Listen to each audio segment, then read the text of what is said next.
Ils sont fous au Kremlin. Ils ne pourront pas se passer de vous. Et Trotsky, en reposant l'appareil et en nous rapportant les paroles de Boukharine, a seulement dit « voilà ».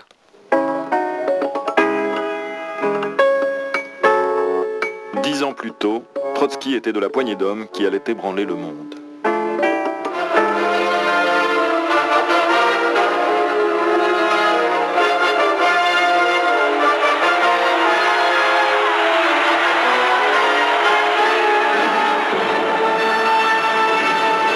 Trotsky, c'est l'insurrection d'octobre. Il était président du Soviet, il dirigeait le comité militaire révolutionnaire qui commandait la garnison. C'était lui qui entretenait le moral, qui parlait au cirque moderne. Il avait la tribune portée sur les épaules des auditeurs.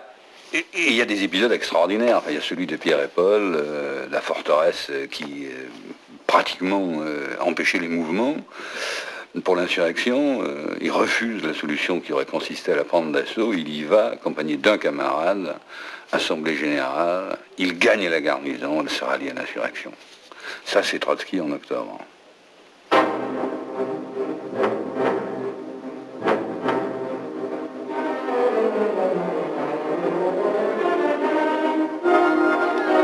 Réunions, meetings, assemblées, c'est l'agitation avant l'explosion. Un révolutionnaire, c'est d'abord un tribun, car il faut sans cesse informer, convaincre, galvaniser les foules avant l'action.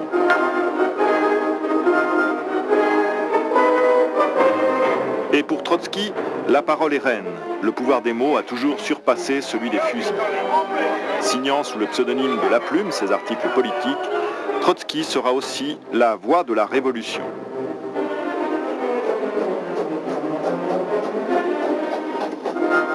Ce qui les unissait d'une façon terriblement passionnée, c'était la révolution. Et la révolution, il la faisait depuis un siècle, avec des prisons sans vie privée, les prisés brisés, n'est-ce pas? Ce qui les réunissait, c'était une eschatologie. C'est-à-dire, ils avaient des fins lointaines, n'est-ce pas? Mais ils les faisaient immédiates. Ce sont la fin lointaine d'une humanité parfaite où il n'y aurait plus d'injustice sociale, n'est-ce pas? C'était pour eux pour demain, pour lundi, n'est-ce pas? Ils y croyaient dur comme fer. C'est incroyable comment cette passion pouvait être tellement stupidement, et qui pouvait être aussi stupidement passionné, n'est-ce pas? Parce que c'était scatologique, croyant que le ciel sur la terre va se faire dans 6 mois. Vraiment, il faut être un peu sonné, enfin. Et ils l'ont fait. Dans le village d'Yanouka en Ukraine, né le 26 octobre 1879, Lev Davidovitch Bronstein, fils de paysans juifs aisés.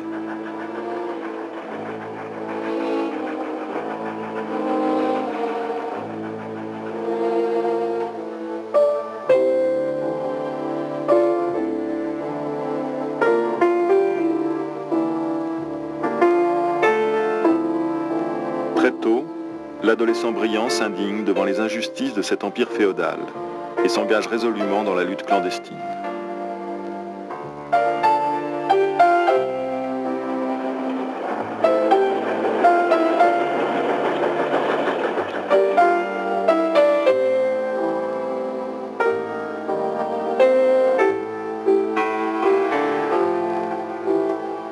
Il devient un militant populiste avec tout ce que ça implique, le romantisme, les intellectuels qui vont vers les paysans malheureux, les héros qui se sacrifient dans les actions terroristes. Et au milieu de cette exaltation, il rencontre Alexandra Lvovna, qui est plus âgée que lui, dont tous ses camarades sont amoureux et qui est marxiste. Et il va mener un long combat contre le marxisme qu'il considère comme desséchant, mécaniste, et qu'il rejette. Et il capitulera finalement devant le marxisme et devant Alexandra, qui s'accompagne. À partir de là, il organise ce fameux groupe d'inspiration marxiste avec des ouvriers, sortant des feuilles hectographiées, faisant comme on fait à l'époque, des réunions dans les bois, des conférences culturelles. Il organise plusieurs centaines d'ouvriers à Nikolaïev. Et jusqu'au moment où il est arrêté.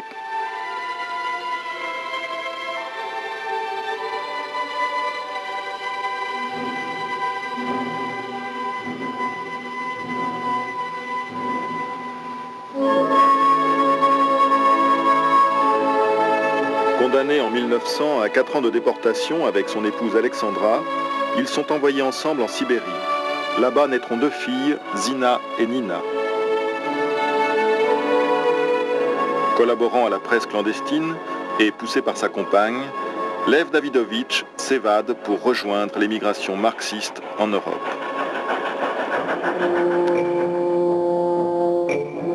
À Londres réside Vladimir Ilitch Ulyanov, dit Lénine, dirigeant du journal L'Iskra. C'est le théoricien marxiste de la révolution à naître. Il a déjà rédigé dans Que faire les bases de l'organisation et de l'action du parti bolchevique.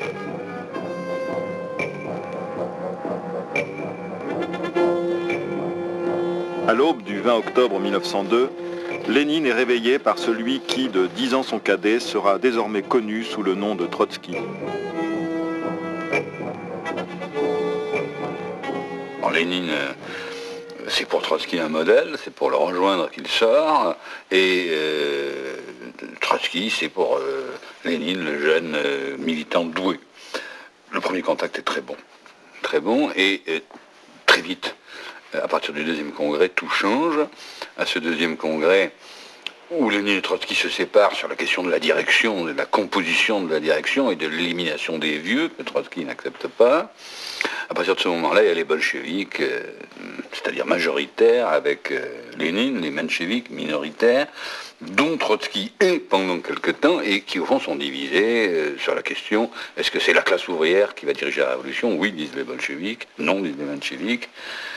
Comment va être fait le parti? Par l'unification de toutes les tendances et courants, dit Trotsky, à partir du programme d'une fraction rigide et rigoureuse, dit Lénine. Et les deux hommes séparés par ces questions, polémiquant durement, vont être opposés pendant une bonne décennie, avant de se rejoindre, mais beaucoup plus tard seulement.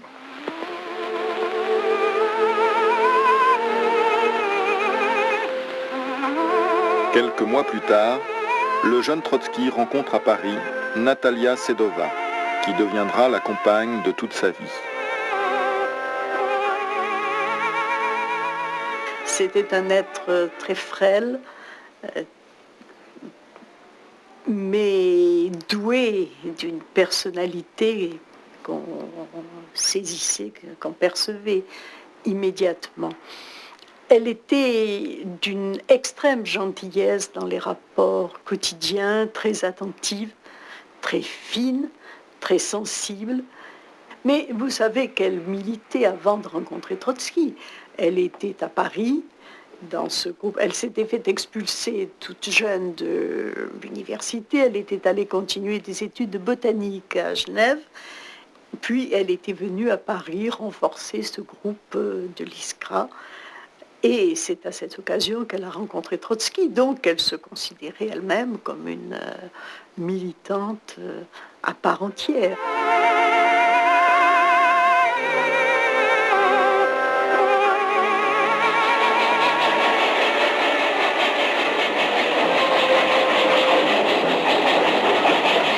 Dans une Russie affamée, dont la flotte est vaincue par celle du Japon, éclatent en janvier 1905 des manifestations violemment réprimées. C'est le Dimanche rouge. Aussitôt, Trotsky regagne clandestinement Pétersbourg. Il est le premier et pendant quelques mois le seul dirigeant révolutionnaire revenu d'exil. L'Empire se soulève. Les marins du Potemkin se mutinent. Le tsar doit concéder certaines libertés démocratiques et promettre une constitution. La révolution de 1905 porte le nom de Trotsky sur toutes les lèvres. Les photos de Trotsky à l'époque. Ce jeune homme magnifique, enfin avec un port de tête altier, etc. Alors il y a tout ça qui fait que, bon, consciemment, inconsciemment, on s'attache à un mouvement, on a des convictions, à une littérature, à un homme. Il n'est ni bolchevique ni menchevique, et il est pour l'unification. Ça lui donne, disons, une beaucoup plus grande liberté de mouvement. Il est le premier à rentrer en Russie des mois avant les autres, et il va être capable, notamment par ses qualités d'orateur et d'analyse politique, d'être à Saint-Pétersbourg l'homme qui rassemble dans une même orientation bolchevique et menchevique. C'est à ce moment que se constitue le soviet de Saint-Pétersbourg, le conseil des députés ouvriers élus dans les usines et qui se réunissent à l'échelon de la capitale avec les représentants des partis. Et Trotsky est l'un des dirigeants, porte-parole, orateur et écrivain du soviet, et à la fin d'ailleurs il en est le président et le porte-parole.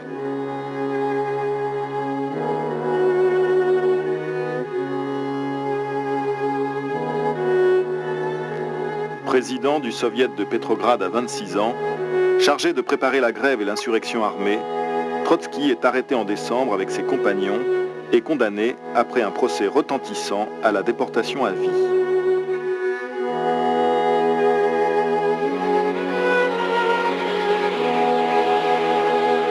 Deux mois plus tard, c'est l'évasion. L'exil, une fois encore.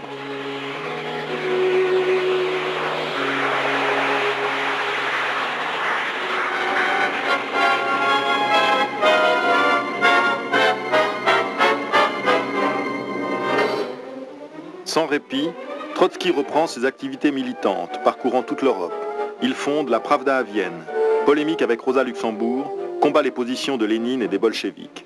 Nouvelles ruptures, nouvelles alliances, nouvelles publications face à un monde qui s'arme. Quand le conflit éclate, il va s'installer à Paris avec Natalia et leurs deux fils, Lyova et Sergueï. Contre l'effort de guerre, les combats absurdes et l'union sacrée, Trotsky, comme nombre de révolutionnaires, est convaincu que de la guerre impérialiste surgira la révolution mondiale.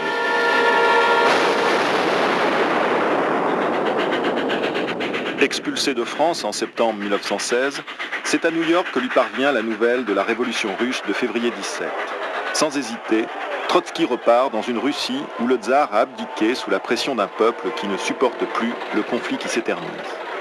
Et renonçant à ses désaccords avec Lénine, il se rallie à lui pour combattre le gouvernement provisoire de Kerensky et conduire la révolution prolétarienne. Trotsky devient bolchevique. Trotsky n'était pas un vieux bolchevique. Ça, c'est un premier point qui est très très important, n'est-ce pas? Il s'est rallié au mouvement bolchevique et à Lénine au moment de la Révolution. Il a joué un rôle extraordinaire dans des secteurs absolument décisifs de l'insurrection. Et bien sûr après, dans la construction de l'armée rouge. Mais initialement, il ne faisait pas partie. Il ne faut jamais oublier ça. Parce que ça explique quand même certains comportements, certaines attitudes, certaines relations distantes, n'est-ce pas?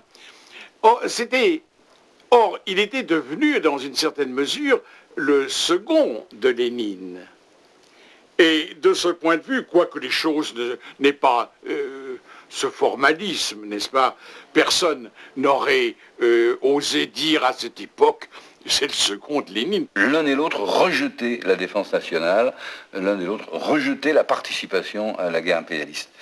Ce qui, à la fois, les isolait de la majorité dans les différents partis et les rapprochait. Et la guerre les a rapprochés. Et puis, il y a un second facteur qui a beaucoup joué, c'est que dans le cours de la Révolution, apparaît le parti bolchevique comme un parti de masse chevauchant la vague révolutionnaire, j'ai envie de dire surfant, et c'est le parti bolchevique. Il va être bientôt un parti de centaines de milliers d'hommes, alors que Trotsky, sur la base de son activité à lui, n'en a rassemblé que quelques milliers. Donc ce parti de masse que Trotsky voulait faire par l'unification, il a été réalisé par la méthode de Lénine. Et le troisième point, alors là c'est exactement l'inverse, Trotsky a posé après la révolution de 1905 le problème dans les termes de pour mener à bien la révolution bourgeoise, il faut que ce soit le prolétariat qui prenne la tête de la révolution. Et là, c'est ce qui est en train de se passer en Russie, et c'est la position à laquelle Lénine s'est rallié avec ses thèses d'avril 17, donnant en quelque sorte, dans les faits, raison à Trotsky.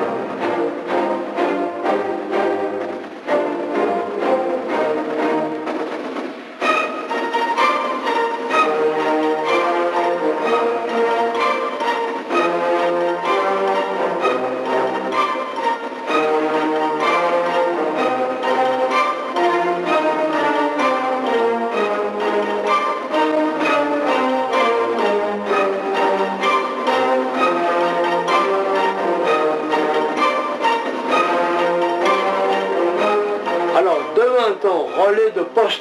J'insiste bien là-dessus, car je suis le seul à l'avoir vu. C'est là qu'a lieu le rassemblement des bolcheviks.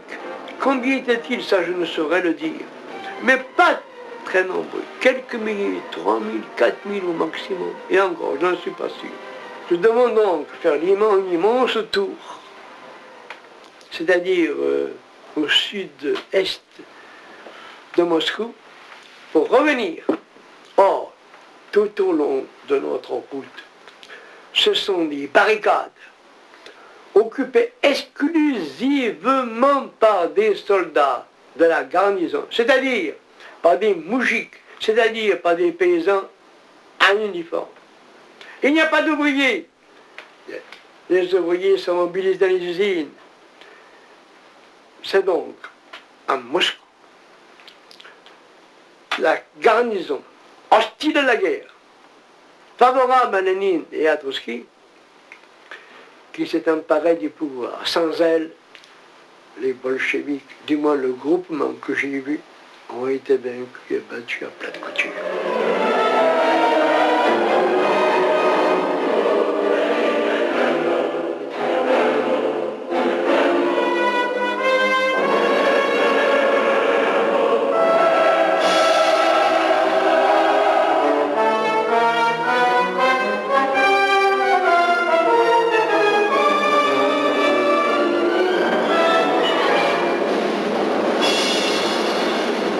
Un gouvernement de commissaires du peuple se constitue, qui va aussitôt abolir la propriété foncière et accorder la terre aux paysans.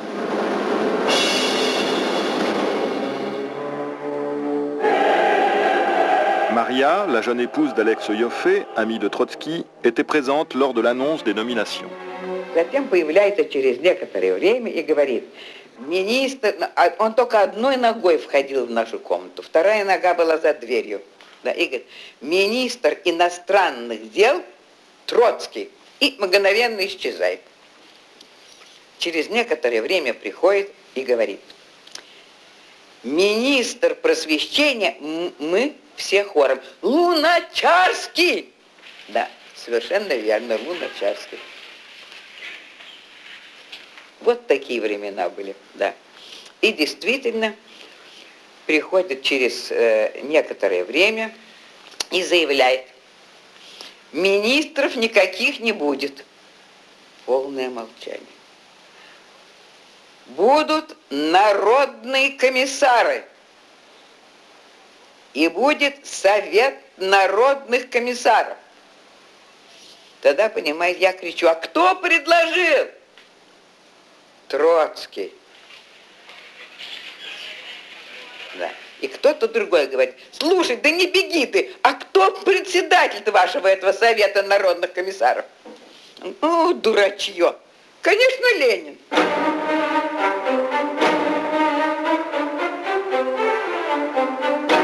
Tous les commissaires du peuple sont bolcheviques. Les nouveaux dirigeants sont de jeunes hommes. Boukharine a 29 ans. Kamenev et Zinoviev, futurs présidents du soviet de Petrograd, ont 34 ans. Radek sera au comité exécutif de l'Internationale que Kalinine présidera.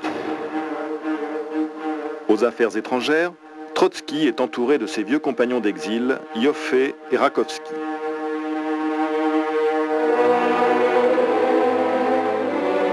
Enfin, est nommé commissaire aux nationalités un certain Joseph Djougashvili, plus connu sous le nom de Staline. Il était assis dans son fauteuil devant une table où il n'y avait absolument rien. Non, il était assis comme ça. Sa main droite s'appuyant sur le coude de son fauteuil et me regardant. Nous arrivés, s'était levé, il nous avait serré la main, que l'on taillait à moi, et il nous avait fait asseoir. Moi, je m'étais assis juste en face de lui, grâce à moi qui devait faire le rapport. Je lui ai fait le rapport en russe, et il me riait avec ses yeux jaunes, en me disant « taquinade, taquinade ». Un faciès horrible, grainé, jaune, citron, les yeux jaunes, citron. Mes grenets! Allez voir ça!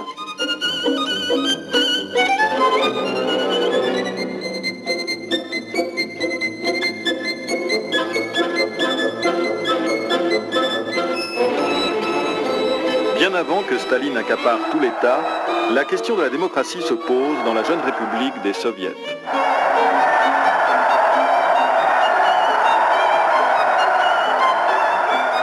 Il ne faut pas oublier les choses quand même.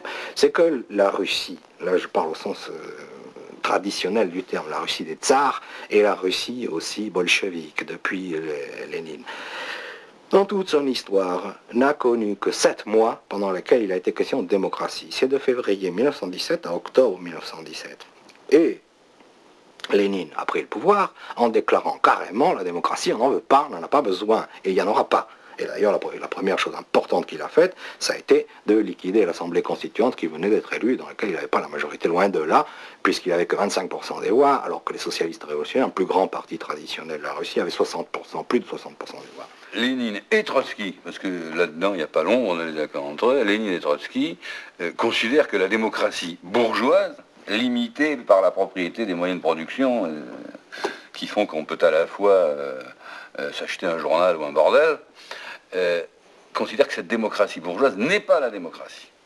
Et que la véritable démocratie, c'est celle où la majorité jouit de la totale liberté d'expression, au besoin, en opprimant, pour le temps où c'est nécessaire, la minorité. C'est, si tu veux, la démocratie ouvrière, que Marx a appelé aussi la dictature du prolétariat. Et là-dessus, ils sont tout à fait d'accord, et tout à fait d'accord pour considérer que c'est le pouvoir des soviets, le pouvoir des conseils, qui est la forme institutionnelle de la dictature du prolétariat. De ce point de vue, ils ont accepté, défendu, soutenu l'idée de l'élection de la constituante.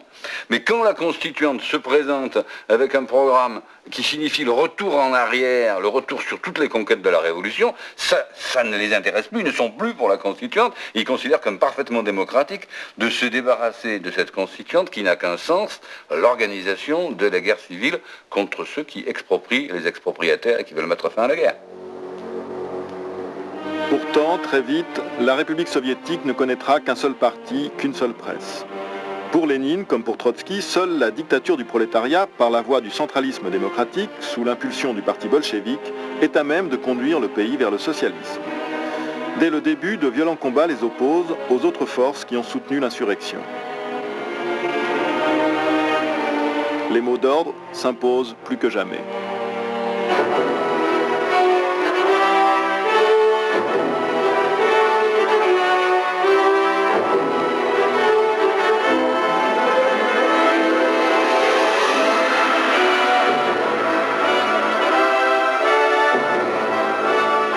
Mais la guerre, toujours présente, va pour un temps estomper les oppositions internes.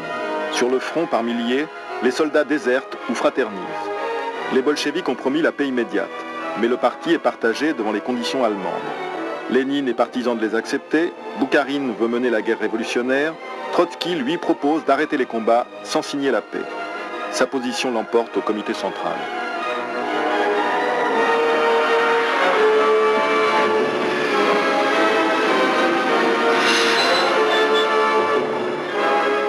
Commissaire aux affaires étrangères, Trotsky est chargé des négociations à Brest-Litovsk.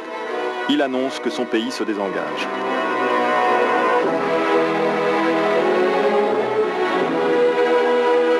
Presque aussitôt, les Allemands reprennent les hostilités et imposent leurs conditions. Le traité leur accorde un quart de la Russie.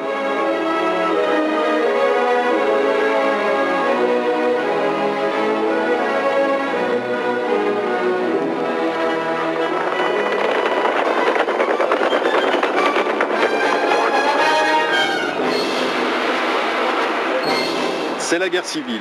Le pays est divisé. Les armées blanches de Korlinov et de Koltchak passent à l'offensive.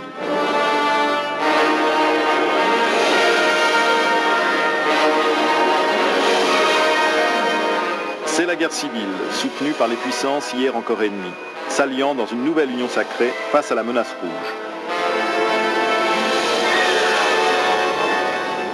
C'est la guerre civile que la jeune République isolée, assiégée à ses frontières, minée par des soulèvements intérieurs, va devoir affronter pendant 30 longs mois.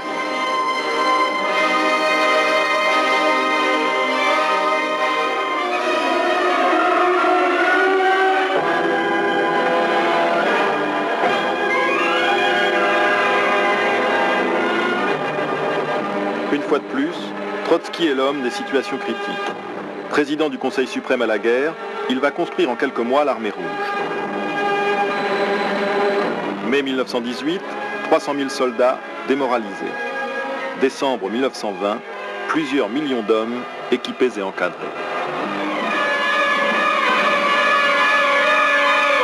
Trotsky est sur tous les fronts. Lui qui ne connaît que le combat de rue et l'insurrection populaire, il va inventer la guerre moderne. Général sans épaulettes, stratège inspiré, il combine guerre de position et guérilla. Sa force, les unités mobiles et la galvanisation des troupes au combat. Il motorise son quartier général, c'est le train blindé, le train de la révolution. Centre de commandement, de propagande, de communication, avec radio, imprimerie, cinéma, hôpital, troupes de choc. Trotsky vit en permanence sur les voies bombardées, sillonnant le pays en tous sens pour soutenir les combattants qui, peu à peu, reprennent les villes et brisent tous les fronts. C'est une armée révolutionnaire, c'est une armée de classe, du point de vue du moral, du point de vue de la composition sociale. Ceci dit, le moral et la composition sociale n'enseignent pas le métier militaire. Il faudra donc pour cette armée des spécialistes qui sont, dit Trotsky, forcément les officiers d'Ancien Régime, les officiers de l'armée tsariste. Alors comment employer des gens qui sont des ennemis de classe? Eh bien en les surveillant étroitement. Et c'est à partir de là que Trotsky crée cette division dans le commandement. Il y a le commandement militaire, le technicien, l'officier, et le commandement politique, le commissaire politique, qui est un militant, la plupart du temps un militant ouvrier, dont le rôle est double. Il galvanise le moral des troupes, il explique aux gens pourquoi nous combattons, et en même temps, il surveille l'officier qui, de par ses origines sociales, est un traître en puissance.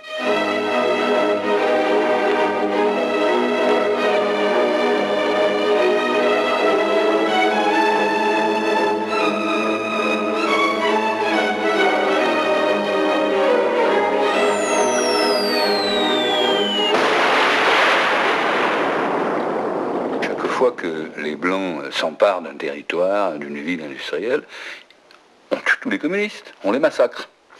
Et si l'armée rouge reprend cette région ou cette ville, il faut ressusciter le parti. On ne peut pas le ressusciter avec les gens sur place que l'on a tués. Il faut en faire venir d'ailleurs. Et pour faire venir des communistes, par exemple en Sibérie, il faut un organisme central qui les désigne, qui les sélectionne, qui les désigne, qui les affecte. C'est-à-dire que contrairement à ce qui se passait avant la Révolution, on a toute une série de responsables qui ne vont plus être nommés, élus par le bas, mais qui vont être inévitablement désignés par le haut. Et ce sont des pratiques, disons qu'on peut appeler presque normalement, elles sont inévitables, la militarisation du parti, mais ce sont des pratiques qui vont être pérennisées à la fin de la guerre par la hiérarchie de ce que Trotsky appelle la hiérarchie des secrétaires, c'est-à-dire cet appareil naissant qui est spécialisé au fond dans la détention et la préservation de son propre pouvoir.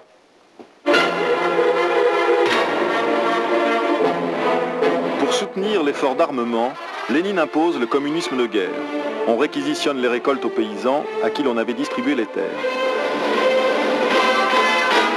Terre, réquisition. Pain, famine. Liberté, répression.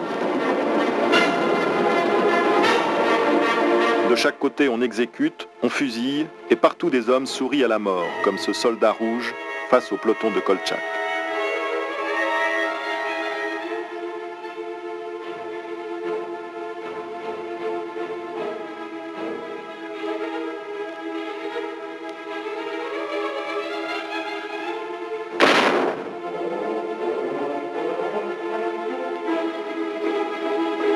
Des centaines de révoltes explosent aussitôt réprimées.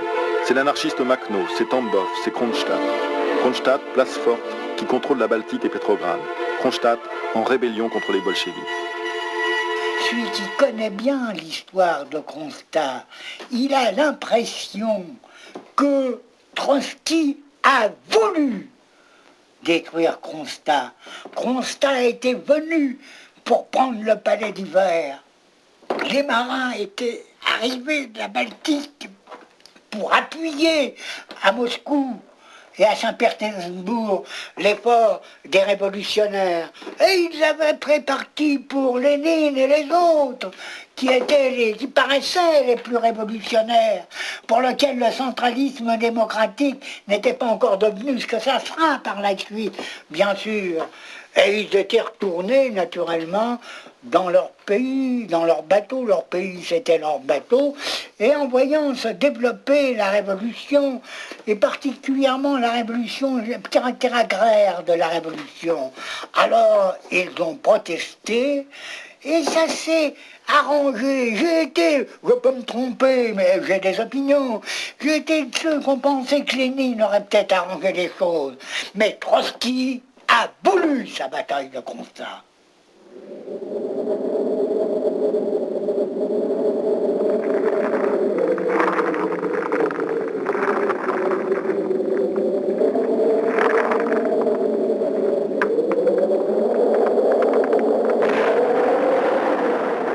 Trotsky était l'un des dirigeants bolcheviques. Comme tous les autres, il a pris la responsabilité de ne plus chercher la négociation avec Kronstadt à partir du moment où la fonte des glaces approchait et où la forteresse ne pouvait plus être reprise par l'infanterie, ce qui crée une situation militaire très dangereuse. Il n'a rien, de ce point de vue, il n'a pas de responsabilité particulière par rapport aux autres, même s'il partage avec ses camarades la décision d'employer la force pour reprendre Kronstadt. Alors, là-dessus, d'ailleurs, je crois qu'il faut le dire, que Lénine était d'accord avec Trotsky, que Trotsky était d'accord avec Lénine et Boukharine, et même les oppositions, puisque les délégués de l'opposition ouvrière, qui étaient un peu l'extrême gauche du parti, se sont portés volontaires pour aller eux-mêmes à l'assaut des mutins de Kronstadt.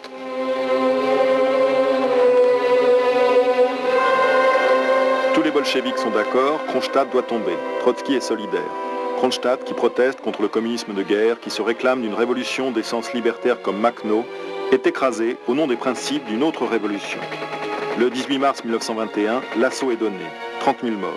Un sang noir sur octobre qui éclabousse inévitablement Trotsky.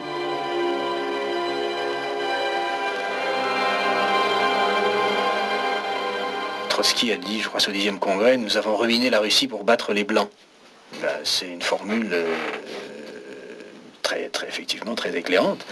Il a fallu monter une armée de 5 millions d'hommes, il a fallu les nourrir, les habiller, les armer, tout ça avec les ressources d'un pays ruiné. Pas ruiné en 17, mais ruiné par le sabotage économique, ruiné, etc., par des tas de raisons, ruiné par l'invasion étrangère, ruiné par la guerre civile. 15 ou 16 millions de morts entre 1914 et 1921. Une industrie qui fonctionne au bois en 1921, une famine effroyable où on va réapparaître le cannibalisme, donc une régression foudroyante dans cette situation, alors que l'espoir de révolution en Europe apparaît comme s'éloignant de plus en plus, et se crée évidemment la tendance pour l'appareil qui détient le pouvoir d'utiliser cet appareil, ce pouvoir, pour répartir à son bénéfice les maigres privilèges que l'on peut écrémer dans cette pénurie.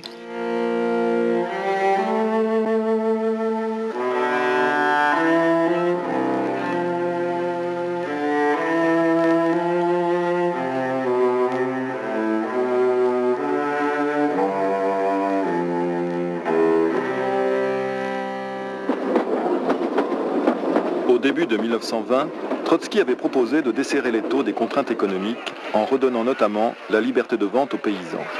Mais le bureau politique du parti repousse ses positions.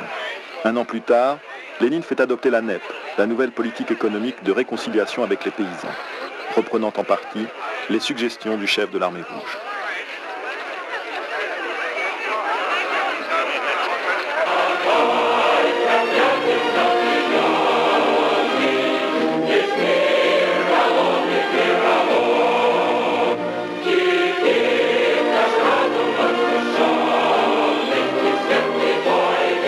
Dès 1918, les ouvriers du monde soutiennent la Russie des soviets. Partout, les vieux partis socialistes éclatent, des partis communistes se créent.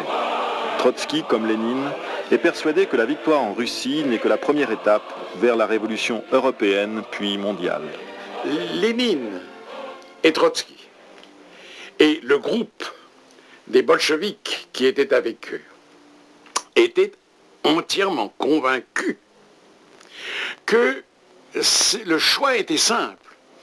Ou la révolution s'élargissait par un second souffle de la révolution en Europe, ou elle s'effondrait en Russie et on revenait à une réaction bourgeoise. Personne, ça c'est un point d'une extrême importance, personne n'imaginait une autre solution.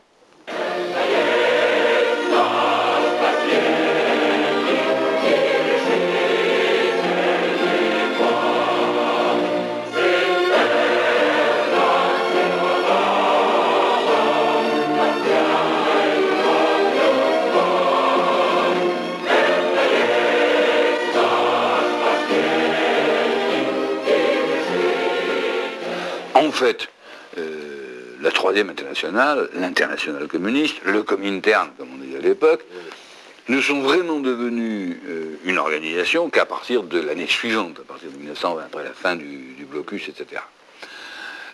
Trotsky était un des principaux personnages de l'Internationale, parce qu'il était déjà un homme connu dans la Deuxième Internationale, parce qu'il est un homme de réputation non seulement européenne, mais américaine. Et d'autre part, c'est sa plume, évidemment, qui a servi à tous les grands textes, à commencer par le manifeste, bien que jusqu'à ces dernières années, normalement, les soviétiques ignoraient, non pas le texte, mais l'auteur du texte.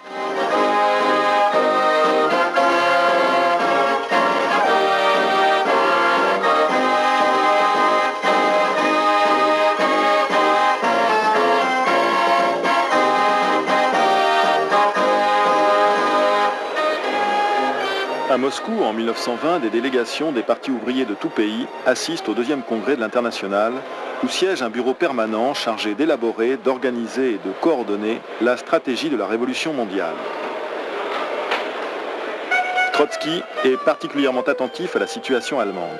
Déjà en 1919, la social-démocratie alliée à l'état-major a noyé dans le sang l'insurrection spartakiste et assassiné leurs leaders Karl Liebknecht et Rosa Luxembourg.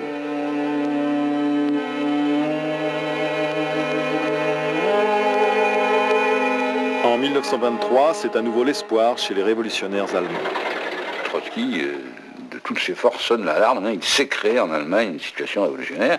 Il faut préparer l'insurrection. Il a été suivi et l'insurrection a été minutieusement préparée, techniquement, politiquement.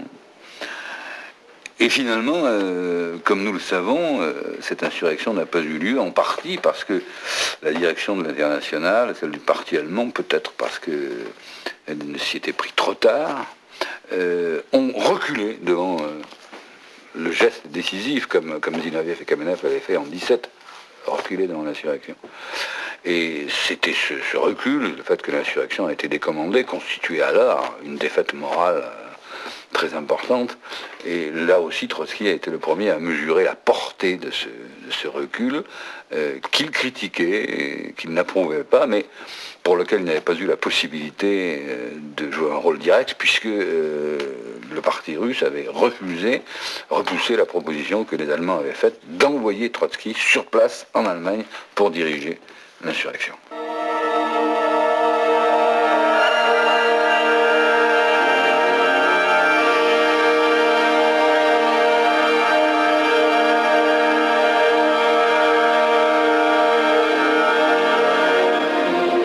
De ce nouvel échec, la classe ouvrière allemande ne se relèvera pas. Déjà à Munich, l'ombre noire se dessine.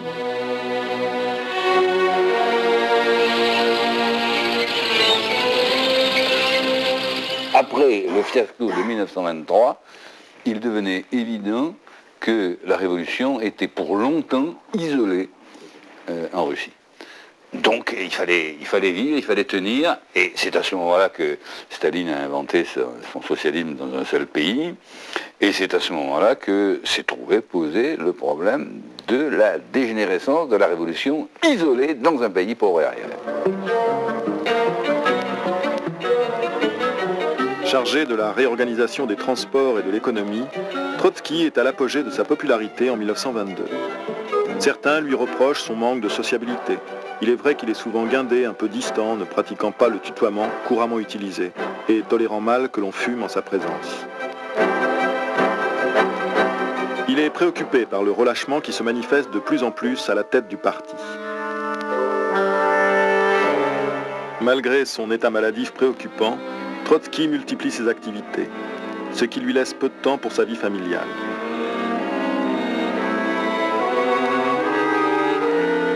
Natalia, de son côté, participe activement à la promotion des œuvres d'art.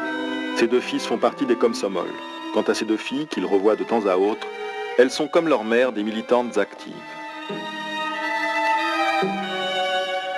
Il est au Kremlin, dans l'aile Cavalier, un rez-de-chaussée où ils ont quelques petites pièces, ça donne directement sur la salle où se réunit le bureau politique. Il arrive que les gamins tombent contre la porte, que la porte s'ouvre, qu'ils roulent dans la pièce du bureau politique.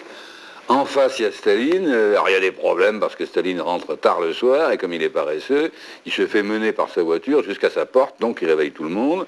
Et les Trotsky protestent en disant, à partir de 10h du soir, les voitures ne doivent pas rentrer dans le Kremlin. Bon, des problèmes de voisinage, comme tout le monde.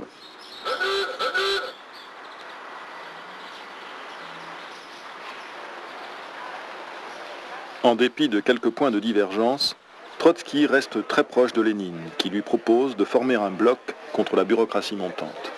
J'étais à 50 cm de Lénine et à 50 cm de Trotsky. Et tous les autres étaient là. Tout le gratin du parti était là. Trotsky ne disait rien, il écoutait. Quand on le mettait en cause, il écrivait. Il écrivait constamment.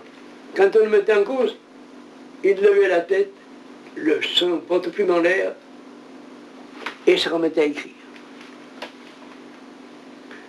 Toute son attitude est une attitude d'effacement. Et pourtant, il était bien en cause à chaque instant, par les uns et par les autres. Mais il était soutenu par Lénine. Soutenu par Lénine, avec derrière lui Staline, qui ne laissait rien échapper de l'activité de Trotsky. Staline est nommé secrétaire général du parti en avril 22 à la suite d'un congrès au cours duquel il ne dit pas un mot. C'est une fonction qui apparaît essentiellement comme une fonction d'organisation du travail de l'appareil et qui ne peut pas avoir de fonction éminemment ou essentiellement politique dans la mesure où, pour tout le monde, il existe un dirigeant du parti qui est Lénine. Sauf qu'à partir du moment où la perspective, disons, d'élargissement de la révolution s'éloigne après la défaite militaire en Pologne, la défaite de la révolution allemande, etc., l'appareil est amené à prendre une place qu'il n'avait pas avant. L'appareil d'État, d'abord, et puis l'appareil qui contrôle l'appareil d'État, celui du parti ensuite. Et donc c'est parce que l'appareil s'élève au-dessus de la société de façon très rapide et même vertigineuse que celui qui est au sommet de l'appareil prend une place qu'il n'avait pas avant. Staline, lui, arrive à cette fonction à un moment où les conditions historiques changent et il saura ensuite les utiliser, ça c'est une autre question. Mais c'est pas lui qui les fabrique, il utilise une situation, il ne la crée pas.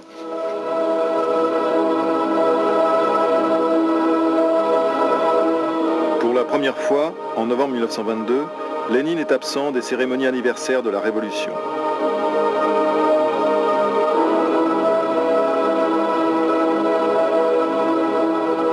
Trotsky mesure bien les périls qui menacent le parti. Il faut que le parti revienne à l'initiative collective et au droit de critique libre et fraternelle. Il est nécessaire de renouveler l'appareil et de rappeler qu'il n'est que l'exécuteur de la volonté collective. Mais Trotsky hésite à s'engager seul dans la lutte, alors que Lénine, malade, victime d'une attaque, se repose loin de Moscou avec sa femme Krupskaya. Le testament, c'est une lettre de Lénine au Congrès dans laquelle il envisage les capacités, les qualités et les faiblesses de chacun. Les plus importants de ceux qu'il mentionne sont Staline et Trotsky. Il reproche à Staline peut-être ne pas savoir se servir avec assez de mesure de ses immenses pouvoirs, et à Trotsky une tendance à voir le côté administratif des choses. Au fond, il tient la balance égale entre eux. Et quelques semaines après, il se prononce au contraire pour que Staline soit écarté du poste de secrétaire général. il s'est passé dans l'intervalle que Lénine, malade, placé sous le contrôle du bureau politique, s'est trouvé aux prises avec Staline qui veut empêcher son intervention dans le domaine politique et que ce contrôle que Staline exerce sur Lénine estime qu'il l'exerce contre lui et en particulier contre sa femme Krupskaya qui est sa collaboratrice dans cette affaire. Alors on se trouve dans une situation tout à fait nouvelle, c'est que jusque-là Lénine et Trotsky savaient qu'il y avait un danger général de bureaucratisation de la révolution, mais comme une sorte de phénomène normal et objectif. Or, à partir de là, ils s'aperçoivent qu'il y a un organisme, le bureau d'organisation, et un homme qui l'incarne, Staline, qui sont en train d'organiser le renforcement du pouvoir de cette caste. Alors c'est le bloc Lénine-Trotsky contre Staline qui pouvait représenter le tournant dans ces lendemains de la Révolution et qui finalement n'aura pas de conséquences puisque Lénine tombe malade d'abord, ensuite meurt, sans que ce combat ait véritablement été engagé.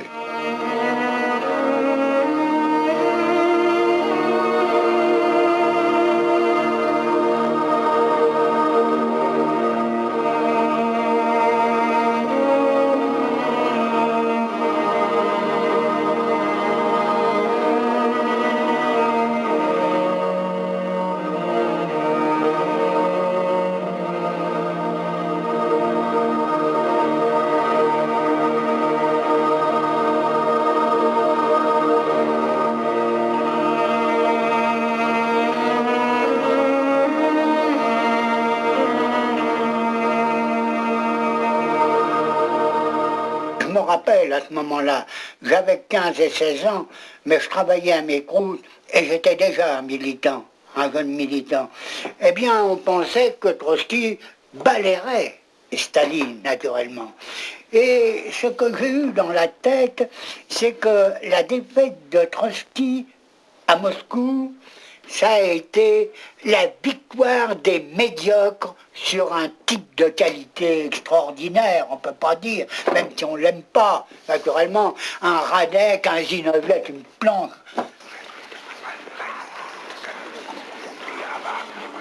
Éloigné à Soukoum par Staline et le bureau politique, Trotsky ne peut assister aux obsèques.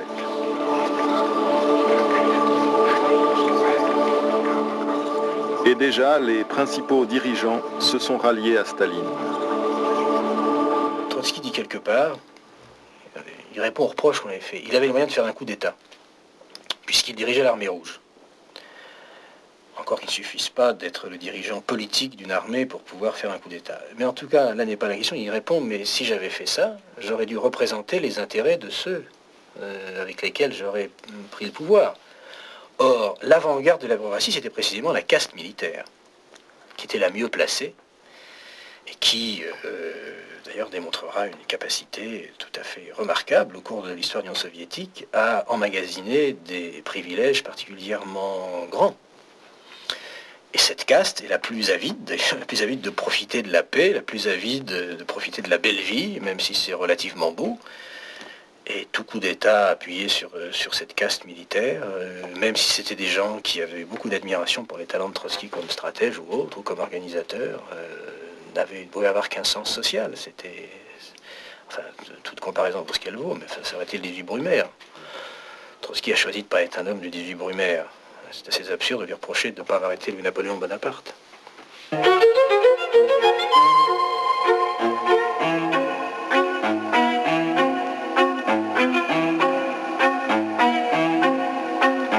L'opposition, c'est un courant politique, et les amis de Trotsky, c'est une tendance dans le parti.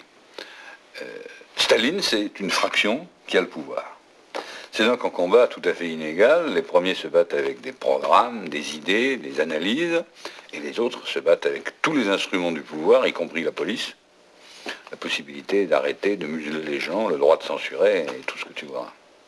Donc un combat profondément inégal, et il a toute une série de limites. Par exemple, on peut faire une périodisation où on voit l'opposition progresser, gagner du terrain, et être arrêté brutalement par l'emploi de méthodes nouvelles qui l'obligent à refluer Je crois par exemple qu'en 1927, les arguments de l'opposition faisaient que, même dans l'entourage de Staline, il y avait une grande résistance à l'exclusion de Trotsky et de ses amis et à la répression contre eux.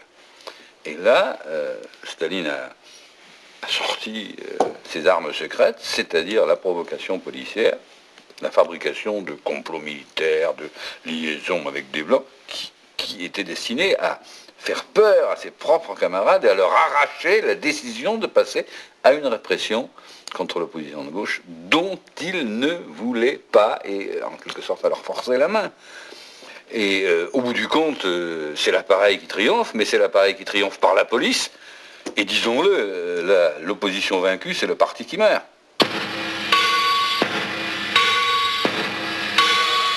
La campagne stalinienne pour isoler Trotsky et l'opposition se poursuit par la calomnie et le mensonge.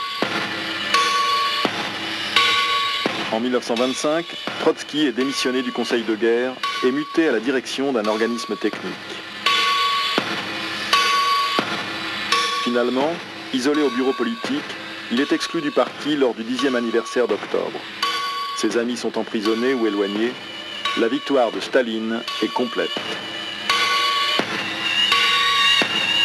Quelques jours après notre rencontre avec Trotsky, Yoffe, un dirigeant communiste, celui qui avait rencontré Sun Yat-sen et celui qui avait été membre de la délégation à Brest-Litovsk, se donnaient la mort pour protester contre les persécutions dont étaient victimes les opposants. Nous avions, Naville et moi, fait partie du cortège d'ouvriers, de soldats et de marins qui se relayaient autour de la dépouille de Yoffe pour sa veillée funèbre. L'enterrement de Yoffe fut fixé par le Kremlin un jour ouvrable pour essayer de retirer tout caractère à la démonstration. Nous y étions à quelques pas de Léon Trotsky et nous nous tenions tous par le bras pour fendre la foule des miliciens à cheval qui essayaient de disperser le cortège. Et là, dans le soir qui tombait, avec les premiers flocons de neige, Trotsky, tête nue, a prononcé le dernier discours qu'il a pu tenir sur la terre russe.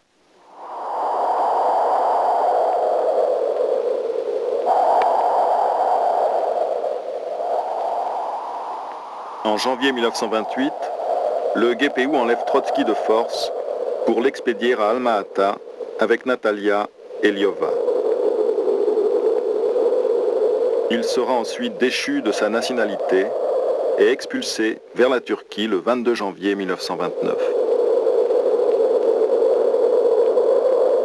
Staline a commis une erreur dont il a su que c'était une erreur après, plus tard, et dont je crois il ne s'est jamais pardonné de l'avoir faite.